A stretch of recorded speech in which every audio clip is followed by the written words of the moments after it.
மூலவர் பெயர் கந்தசுவாமி, உற்சவர் பெயர் முத்துக்குமார சுவாமி.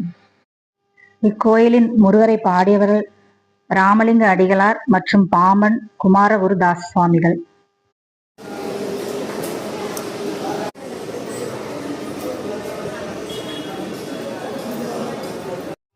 ஆயிரம் வருடங்கள் பழமையான கோயில். கந்த கோட்டம் சென்னை நகரத்தில் பாரிமுனை பகுதியில் அமைந்துள்ளது.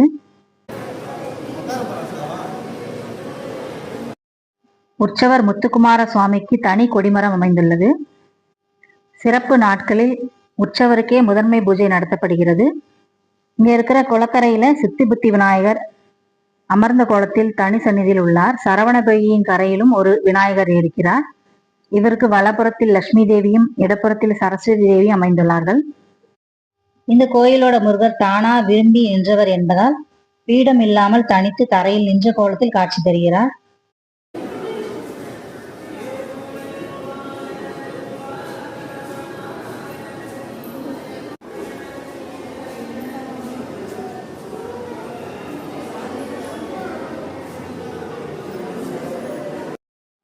இந்த கோயிலின் தல விருட்சம் மகிழ மரம். தீர்த்தம் சரவண பொய்கை. தை மாதம் 18ஆம் நாள் பிரதான திருவிழா கந்த சஷ்டி, வைகாசி வசந்த உற்சவம், ஆடி கிருத்திகை, பங்குனி உத்திரம் போன்ற சிறப்பான பூஜைகள் இங்கு நடைபெறும்.